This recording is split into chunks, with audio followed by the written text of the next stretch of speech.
Hadirin jamaah sekalian yang dimuliakan oleh Allah Subhanahu wa taala. Kemerdekaan adalah merupakan anugerah terbesar dari Allah Subhanahu wa taala untuk bangsa ini. Sehingga di dalam pembukaan Undang-Undang Dasar jelas di sana disebutkan bahwasanya kemerdekaan itu adalah atas berkat rahmat Allah Subhanahu wa taala.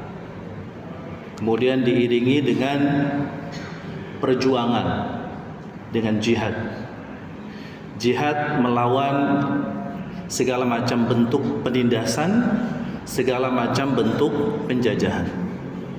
Sehingga dengan usaha sungguh-sungguh juga atas anugerah Allah Subhanahu wa taala, maka bangsa Indonesia mendapatkan kemerdekaannya, mendapatkan kebebasannya kembali. Dan ternyata hadirin, hal serupa itu sampai saat ini belum didapatkan atau belum dimiliki oleh saudara-saudara kita yang ada di Palestina. Ya, mereka masih berjuang, mereka masih dalam kondisi terjajah, dan tentu sebagai sesama muslim kita turut prihatin mengenai kondisi yang seperti ini. Dan kondisi seperti ini pernah digambarkan oleh Al-Maghfurlah Dr. Yusuf Al-Qaradawi dalam bukunya yang berjudul Ummatuna Baina Qarnain, ketika beliau melakukan evaluasi terhadap perjuangan umat Islam seluruh dunia. Ketika umat Islam di seluruh dunia di abad modern itu dikuasai oleh negara-negara Eropa, hampir seluruh negara yang dihuni oleh umat Islam itu di bawah penjajahan bangsa Eropa. Lalu kemudian di abad ke-20 satu persatu ya, negara-negara muslim memerdekakan diri. Tapi lebih lanjut kata Dr. Yusuf Al-Qaradawi, di era setelah masa modern ternyata penjajahan itu masih ada. Dan beda dengan penjajahan yang dilakukan oleh bangsa Eropa dahulu. Kalau dulu kata beliau, bangsa Eropa menjajah negeri-negeri muslim, mereka hanya mengambil sumber daya alamnya saja, mengeksploitasi sumber daya alam ya, untuk kepentingan mereka. Tapi mereka tidak mengambil wilayahnya, bahkan tidak mengusir penduduknya. Tapi penjajahan saat ini yang dilakukan oleh Zionis Israel itu adalah lebih biadab lagi.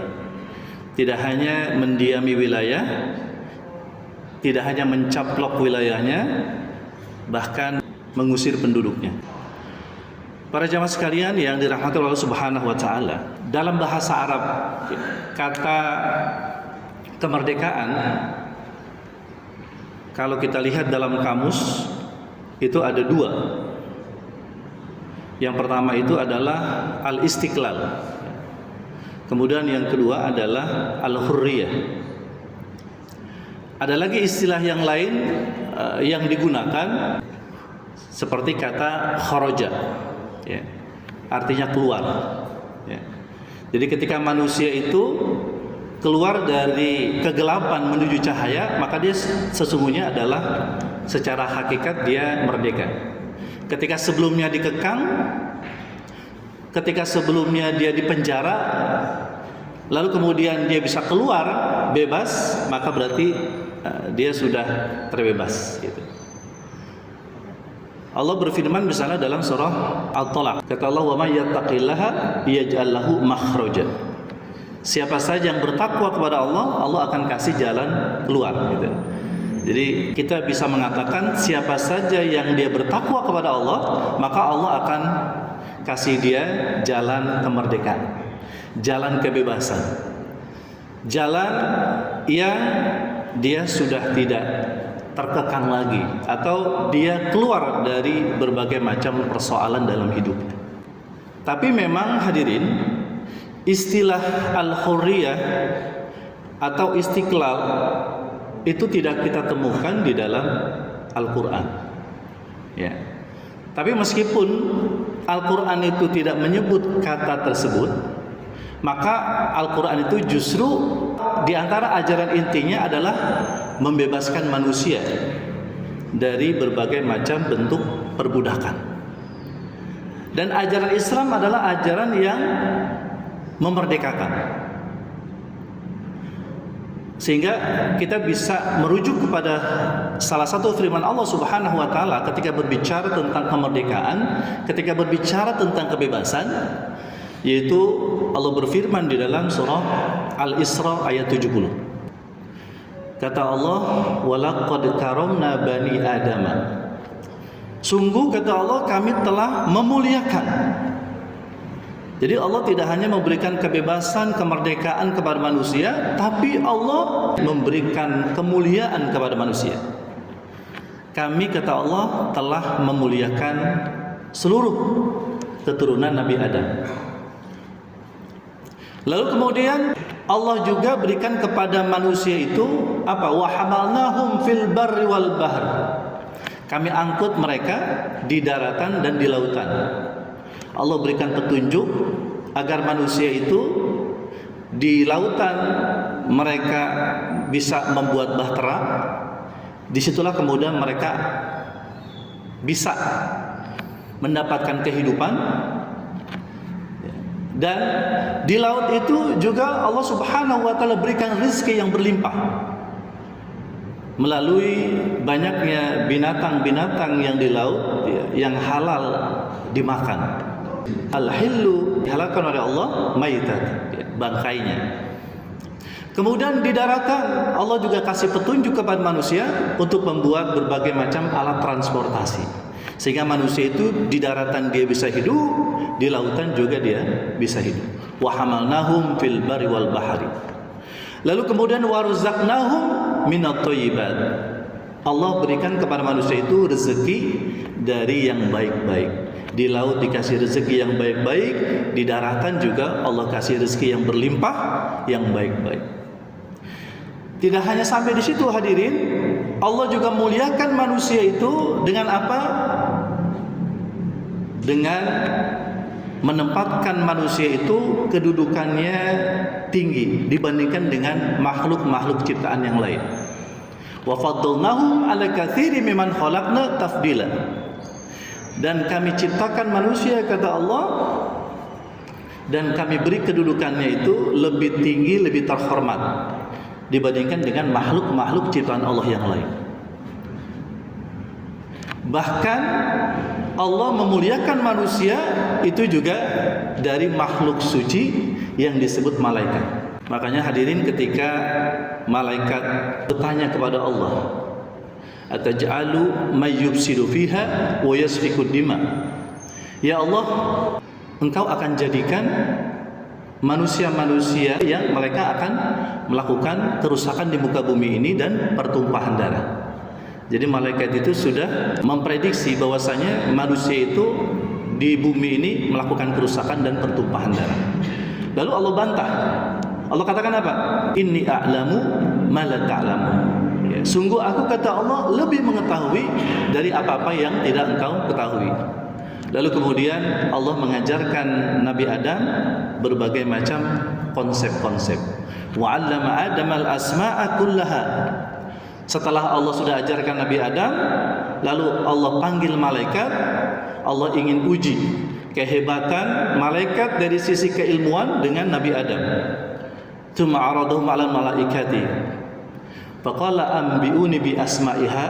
Ya, jadi malaikat disuruh untuk menyebutkan nama-nama benda-benda semuanya. Ternyata malaikat tidak mampu menjawabnya, dan lalu kemudian Adamlah yang menjelaskan kepada para malaikat nama-nama dari benda-benda tersebut. Disitulah kemudian Lalu Allah perintahkan kepada malaikat untuk memberikan penghormatan juga kepada Nabi Adam atas kehebatannya, atas prestasinya. Nah, ini hal yang luar biasa hadir.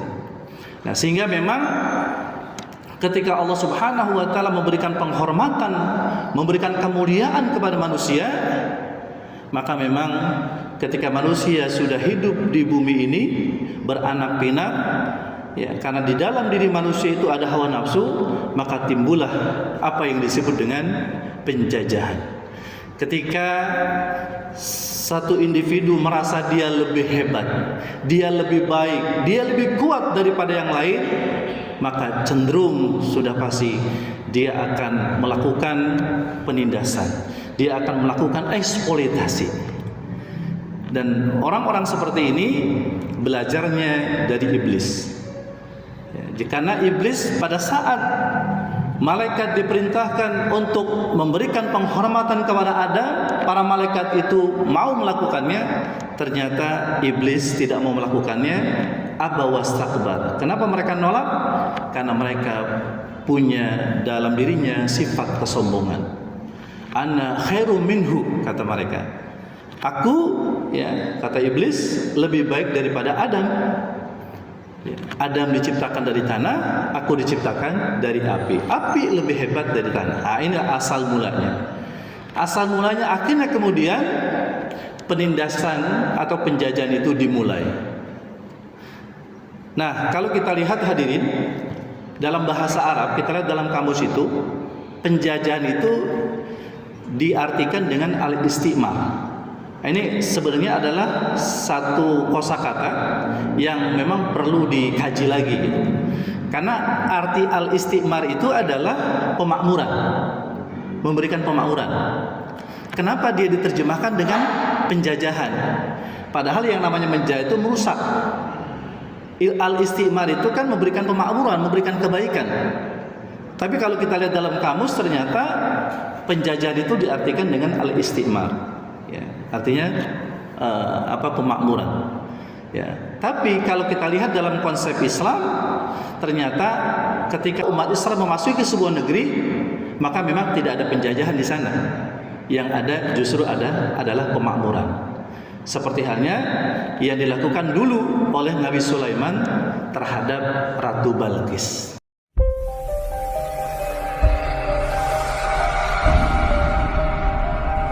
Audio Jungle.